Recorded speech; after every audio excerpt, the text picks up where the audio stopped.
Got a file with the forced download extension from a website? This unusual file name results from web server configuration issues during downloads. I'm Evan Brooks, Certified Support Engineer, and I'll explain what these forced download files are and how to recover the actual content. Consider this your first line of defense. A universal viewer bypasses many common forced download Windows errors. This is my personal favorite utility for this task, and I will be discussing it soon. Forced download files are not a real file format, but rather a result of incorrect web server MIME type configuration. The extension appears when servers send the application or forced download content type without specifying the actual file format, causing browsers to save files with this misleading extension instead of the proper one. Forced download.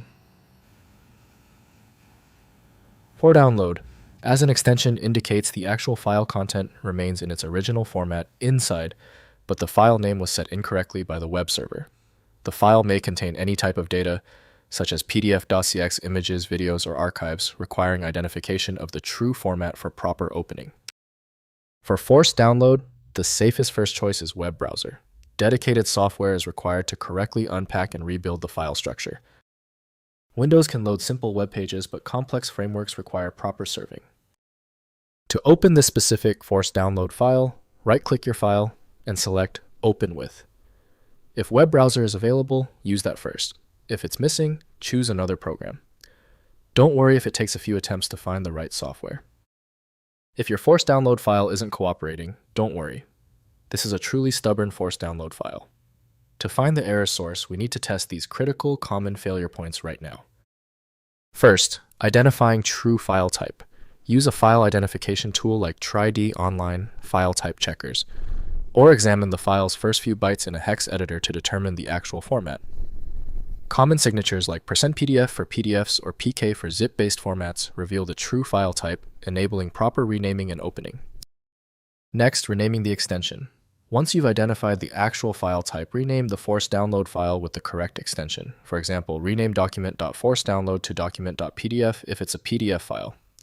The renamed file then opens in the appropriate application based on the correct extension. Finally, re-downloading from source. Contact the website owner about the misconfigured server MIME types. Request they fix the server configuration or provide the file with the correct extension. For your immediate needs, check if the website provides alternative download links, or right-click the download link to save with a specified file name. If compatibility checks failed, it is likely because the file extension name is shared by different developers for unrelated formats, causing your PC to use the wrong reading language. One helpful next step is to try a utility that attempts to bypass standard file associations by using raw-level data inspection to better identify the file's likely origin. When even the specialized programs couldn't crack the file, the issue is beyond simple fixes. File Magic is the next step, a powerful universal program designed to read the hundreds of formats that frustrate Windows. Find it at filemagic.com. Give the video a thumbs up if it helped, and subscribe for ongoing technical solutions.